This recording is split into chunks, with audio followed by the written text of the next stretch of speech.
Welcome to the deep dive.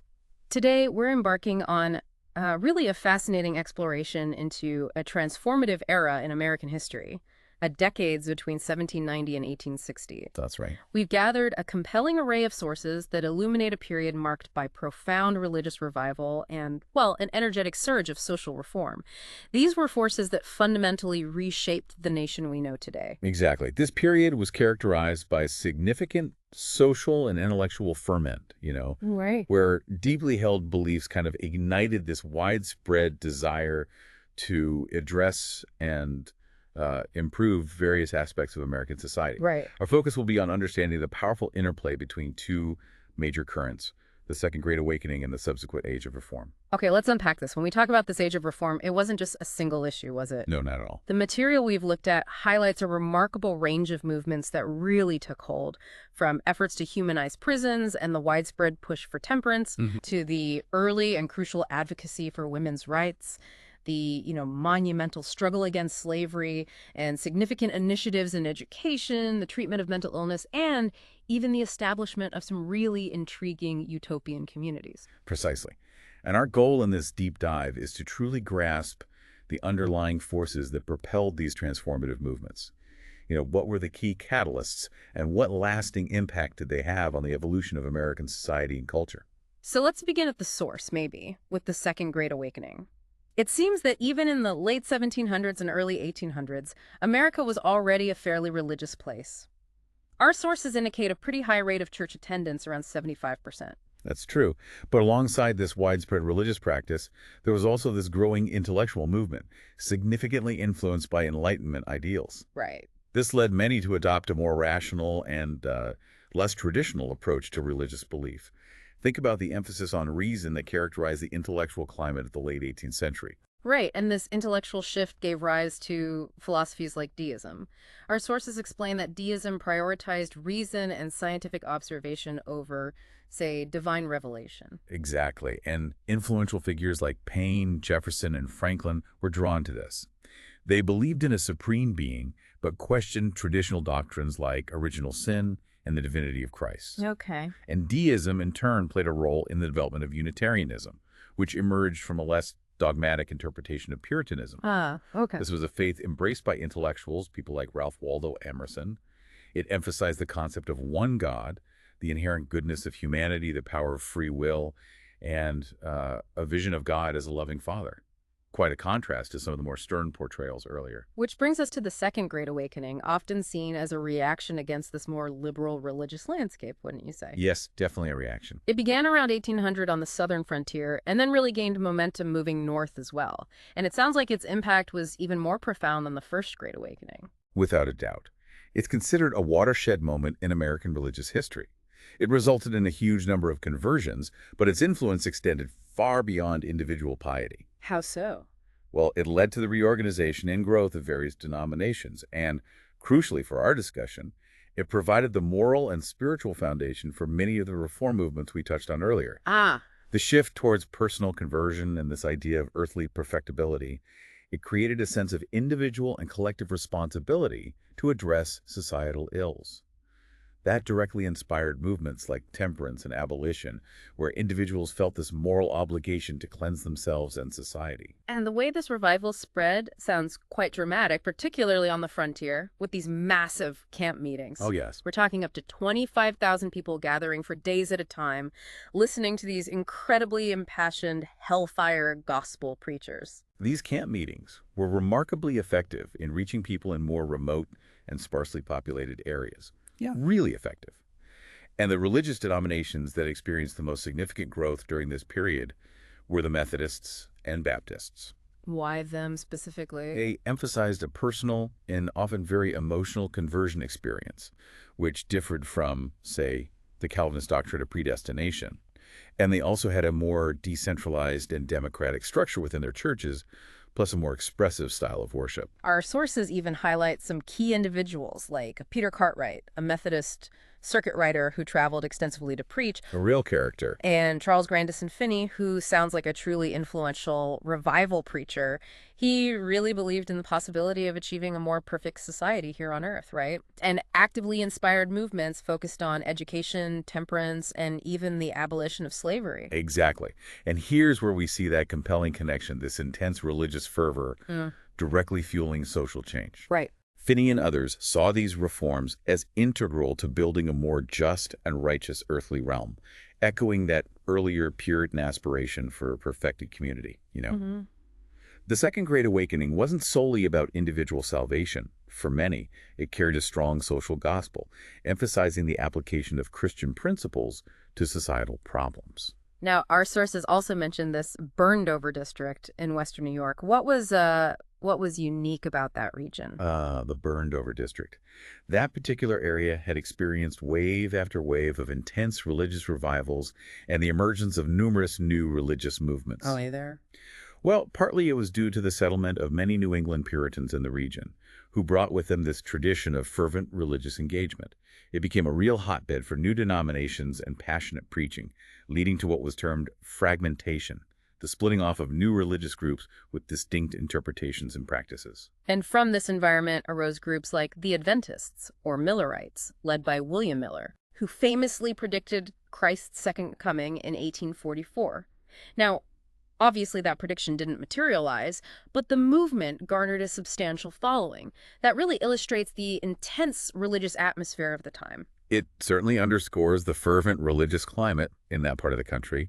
There was just this constant state of religious innovation and debate, with new interpretations of Scripture and beliefs constantly emerging. It's also interesting that the impact of this revivalism wasn't uniform across society. No, it wasn't. It appears that wealthier, more educated groups like Episcopalians and Unitarians were less affected compared to the less affluent rural communities who were significantly drawn to the Methodists and Baptists.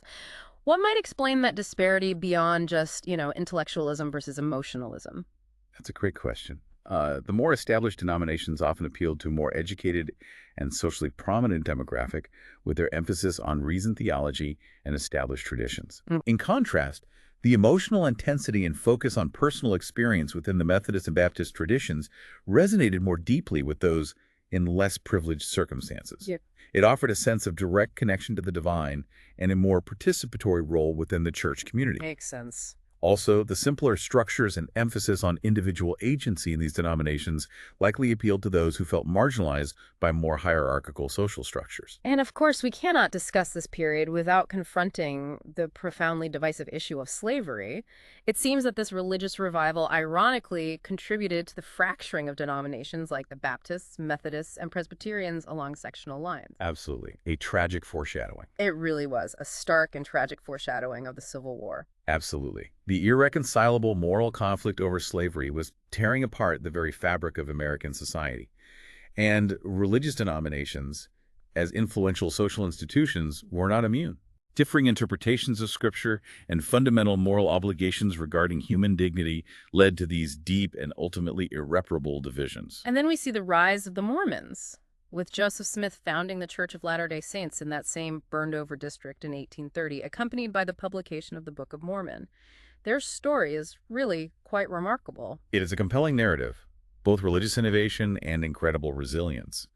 The Mormons faced considerable persecution in their early years in Ohio, Missouri, and Illinois. Why so much persecution? Well, their cooperative social structure was viewed with suspicion by some, and the accusations of polygamy, particularly leveled against Joseph Smith, fueled significant and often violent opposition. Tragically, Joseph Smith and his brother Hiram were murdered by a mob in 1844. A brutal event. But then Brigham Young stepped into leadership, and the monumental Mormon migration to the Salt Lake Valley in 1846 and 1847 is just an incredible testament to their determination. It truly is. And their ability to establish a thriving community in a very challenging environment. It truly is. They established a prosperous frontier theocracy, ingeniously utilizing cooperative irrigation systems to cultivate that arid landscape. Yeah. However, their continued practice of polygamy led to prolonged conflict with the federal government. Right, delaying statehood. Exactly.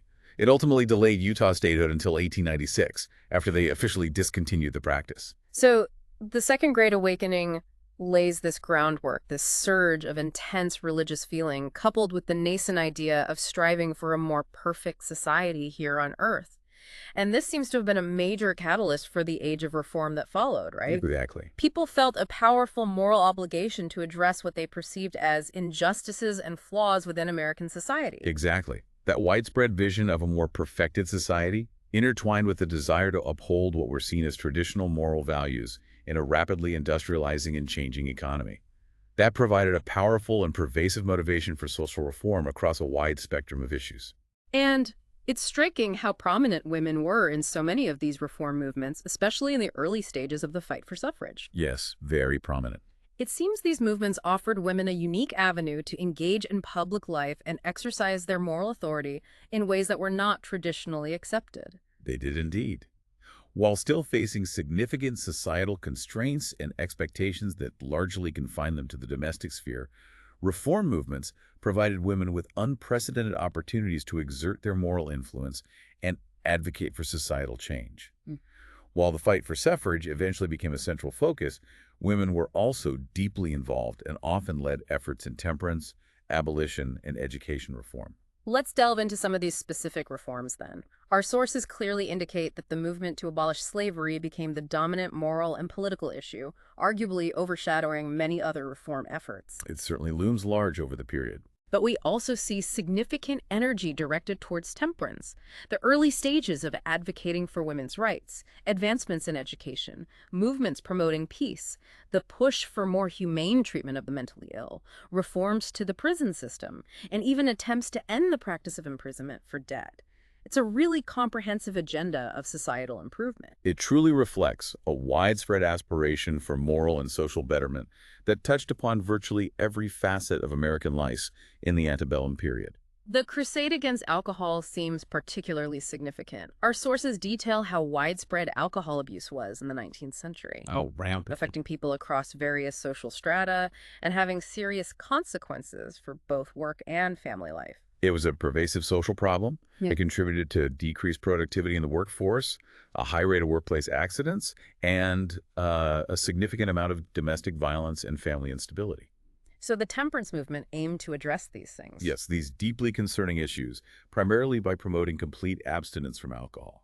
And the American Temperance Society, founded in 1826, sounds like it was a very active organization, urging individuals to abstain, even establishing clubs specifically for children to promote these values. Very active. And the popularity of influential literature like T.S. Arthur's 10 Nights in a Barroom really underscores the widespread public concerns surrounding this issue. So what were their strategies? Just persuading people? Well, these efforts employed a dual strategy, focusing both on moral suasion, attempting to convince individuals of the moral and social imperative of abstaining, Right. and on legislative action, lobbying for laws at the local and state levels to restrict or outright prohibit the production and sale of alcoholic beverages. And we see this legislative push with Neal S. Dow and the Maine Law of 1851, which actually prohibited the manufacture and sale of alcohol within the state. That was a landmark. It sounds like several other states followed Maine's lead for a period. Yes, there was a significant wave of state-level prohibition laws enacted during the 1850s. However, many of these laws faced legal challenges and were eventually repealed or weakened. Despite this, the temperance movement did achieve some lasting successes. There was a notable decrease in alcohol consumption among women and a reduction in the overall per capita consumption of hard liquor. Interesting. It's also noteworthy that the temperance movement was one of the less geographically divisive of the major reform efforts. Less north-south tension on that one. Okay. Now, shifting our focus to the burgeoning movement for women's rights, our sources highlight how the Industrial Revolution contributed to a greater emphasis on distinct roles for men and women in society. Separate spheres. Right, with men increasingly occupying the public sphere of economic activity and women often being relegated to the private sphere of the home, often idealized as the moral center, this concept of Republican motherhood. Precisely.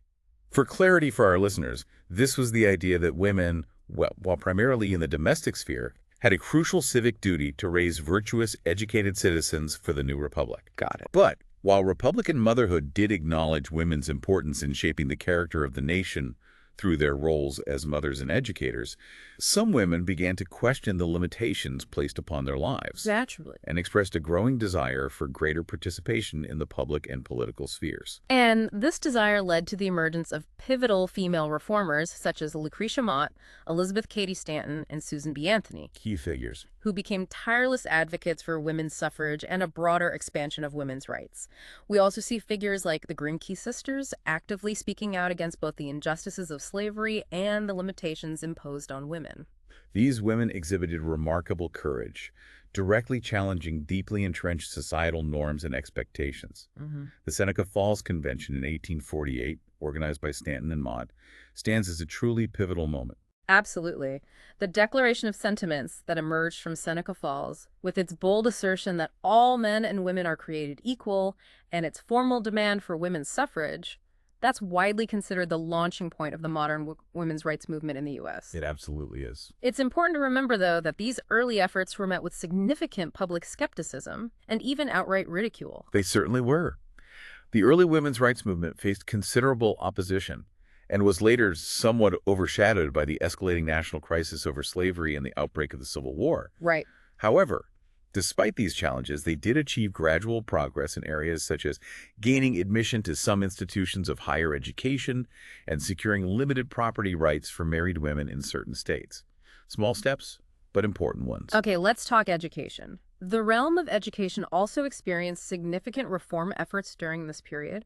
Our sources discuss the gradual but growing support for public education, even among wealthier segments of society, and the eventual widespread establishment of tax-supported public schools, although progress in the southern states lagged behind the North. Yes, significantly lagged in the South. It seems there was a rising demand for more accessible education, particularly from working-class families, and it was also seen as increasingly important for the functioning of a democratic society with expanding manhood suffrage. Horace Mann played a central role in this movement, tirelessly advocating for improvements in school quality and teacher training through the establishment of state normal schools dedicated to educating teachers. Teacher training schools, basically. Exactly. Now, significant challenges remained, including persistent illiteracy, particularly among enslaved and freed Black populations. Right.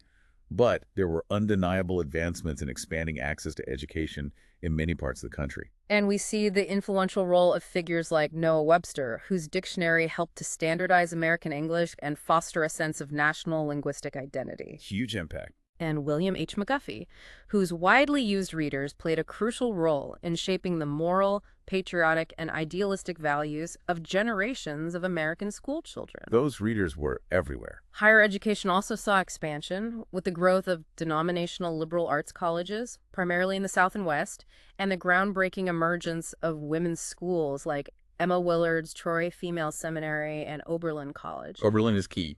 Which notably became the first coeducational college in the United States, also opening its doors to Black students in 1837. Very progressive for the time. Absolutely.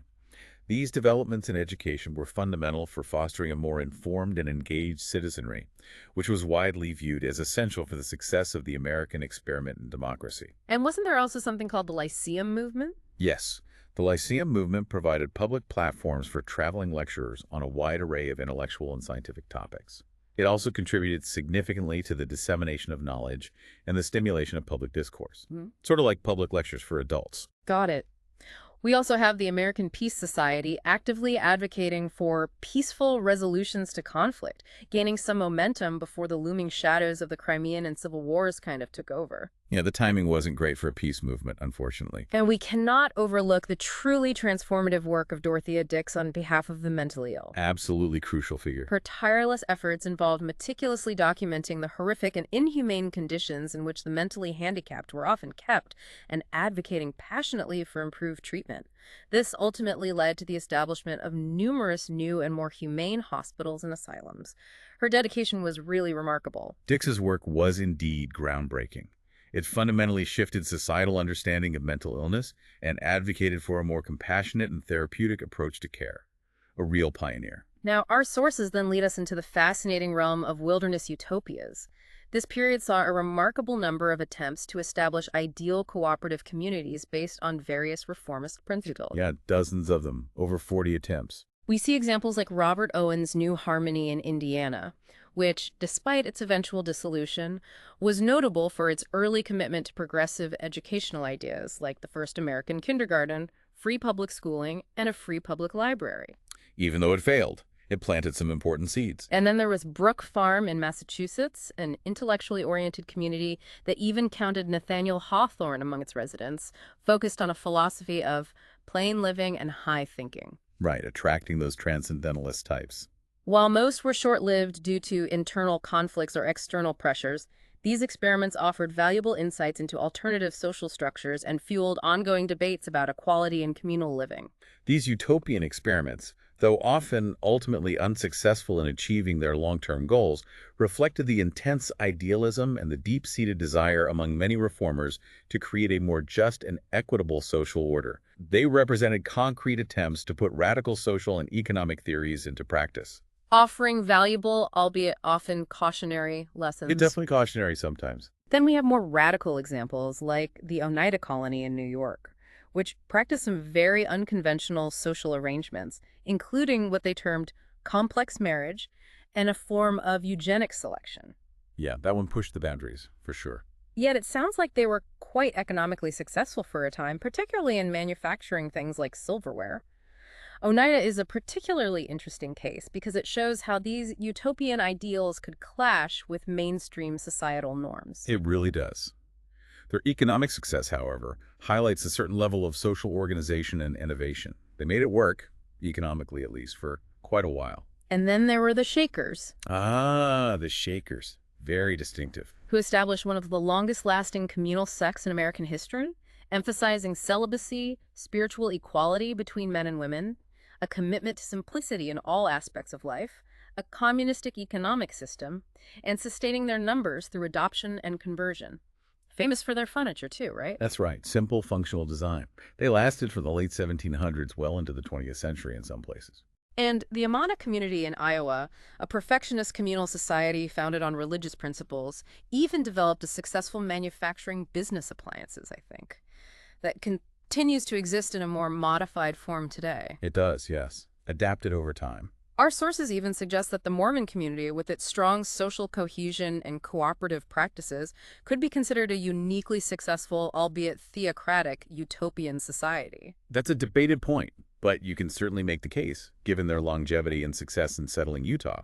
These diverse communal experiments, each with its own unique set of beliefs and practices, represent a wide spectrum of responses to the rapid social and economic changes of the era. A collective search for alternative ways of living. Exactly. Alternatives to the growing individualism and industrialization of mainstream American life. All of this social and religious ferment inevitably had a significant impact on the American family structure and dynamics.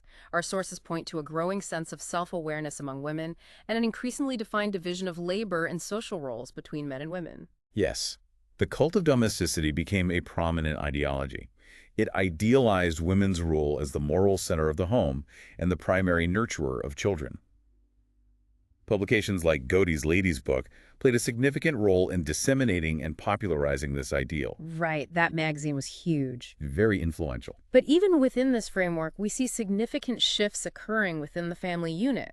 Marriages were increasingly based on ideals of love and companionship rather than purely economic considerations. A shift towards romantic love. Families tended to become more close-knit and affectionate, and perhaps surprisingly, family sizes began to decrease. Yes, a noticeable drop in the birth rate during the 19th century. Yeah. Likely due to a greater awareness and practice of contraception, though it wasn't discussed openly. We also see a shift towards more child-centered families, with less reliance on strict corporal punishment and a greater emphasis on nurturing the child's moral development. Preparing them to be independent individuals. It really sounds like the early outlines of what we might recognize as the modern family were beginning to take shape by mid-century. They were.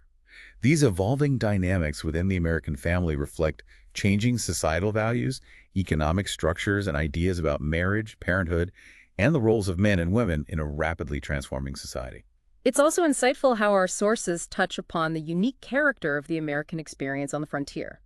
Alexis de Tocqueville, in his Observations in Democracy in America, A classic. highlighted individualism and a sense of rough equality as distinctive American values.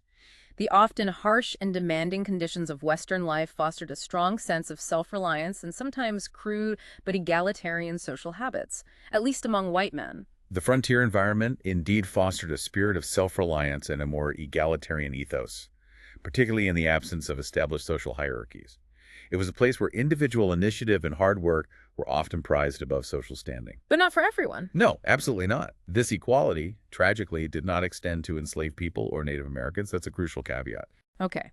And while all these profound social and religious transformations were unfolding, the nation also saw significant artistic and literary achievements. We see Thomas Jefferson's notable contributions to architecture, with his classical designs at Monticello and the University of Virginia. Beautiful designs. The emergence of prominent portrait artists like Gilbert Stuart and Charles Willson Peale painting Washington over and over. Yes, the iconic images. The romantic depictions of American landscapes by the Hudson River School artists, and the groundbreaking invention of the daguerreotype, an early form of photography. Capturing reality in a new way. In music, we have the popular black songs of Stephen Foster, which are, well, complicated in their legacy now. Very complicated, yes. Reflecting the minstrelsy tradition. These artistic expressions reflect the developing national identity, the aesthetic sensibilities of the era, and the burgeoning cultural landscape of the young republic. And in literature, after a somewhat slow start in the early 19th century, American writers really began to find their unique voice and gain recognition. This was fueled, it seems, by a growing sense of post-war of 1812 nationalism. Right, a desire to create a distinctly American literature. We see the emergence of the Knickerbocker Group in New York, with Washington Irving achieving international acclaim for his stories like Rip Van Winkle and The Legend of Sleepy Hollow, and James Fenimore Cooper becoming the first American novelist to gain worldwide fame with his adventure tales, like The Last of the Mohicans. These literary figures were instrumental in establishing a distinctly American literary tradition, drawing inspiration from American history, landscapes, and cultural experiences. Then we have the rise of Transcendentalism in New England, A hugely influential movement. with influential thinkers like Ralph Waldo Emerson and Henry David Thoreau emphasizing the importance of individualism, self-reliance, and the inherent goodness of humanity.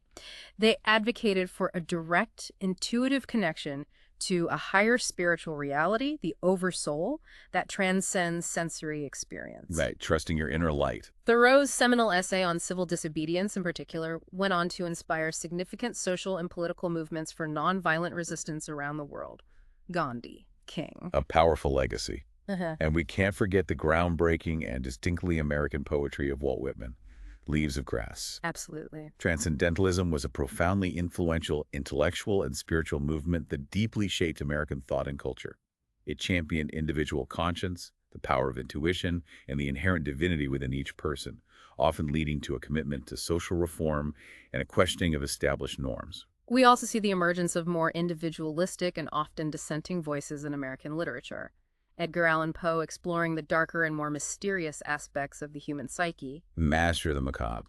Nathaniel Hawthorne delving into complex themes of sin, guilt, and morality in novels like The Scarlet Letter. Questioning that Puritan legacy. And Herman Melville offering profound critiques of societal optimism and grappling with huge existential questions in his epic works like Moby Dick. Works that weren't always appreciated in their own time.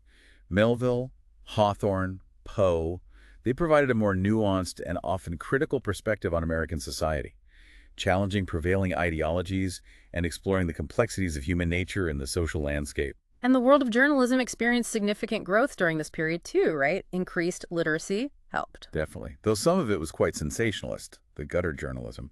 But you also had influential editors like Horace Greeley at the New York Tribune, using their platforms to shape public opinion and engage in important social and political debates, especially against slavery. So a more informed public, arguably. Yes, the rise of a vibrant and engaged press played a vital role in fostering public discourse and contributing to a more informed citizenry, which is crucial for democracy.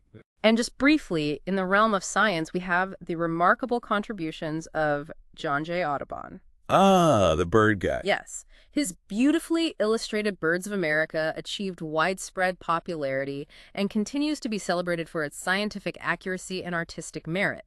The Audubon Society is named for him. His meticulous observations and stunning illustrations significantly advanced the study of American ornithology and fostered a greater appreciation for the natural world.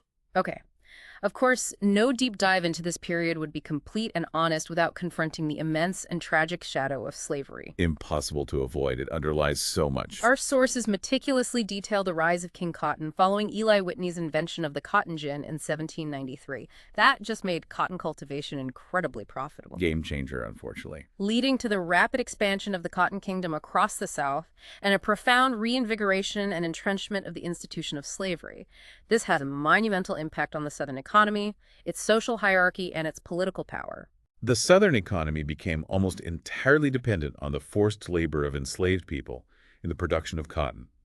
It created a deeply unjust and morally reprehensible system that permeated every aspect of Southern life.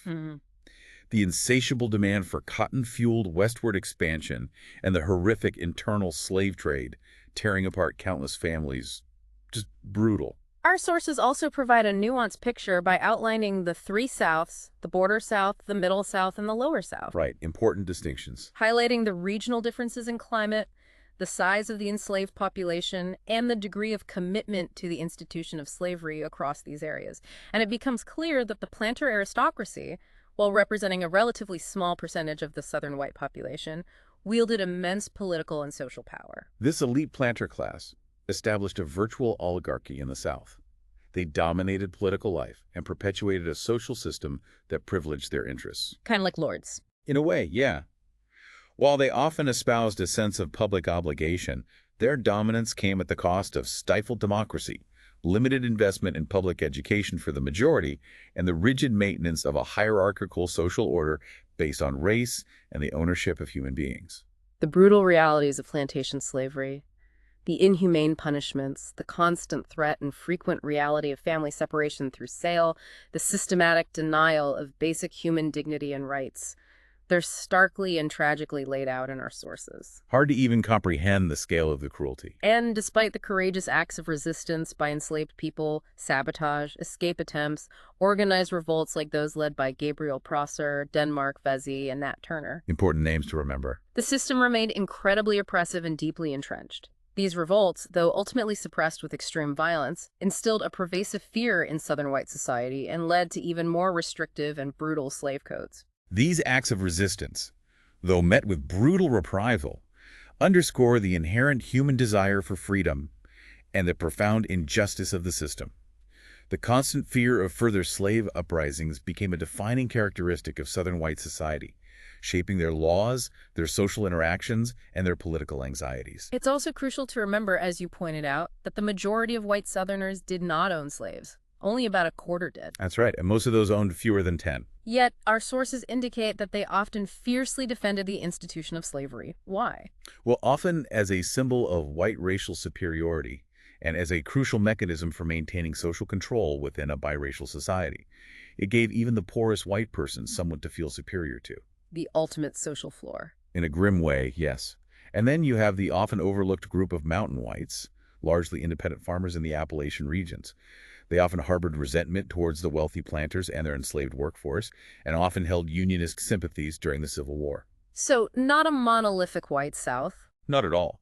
The mountain whites represent a significant internal dissenting voice within the South, often at odds with the planter elite and their deeply ingrained commitment to slavery.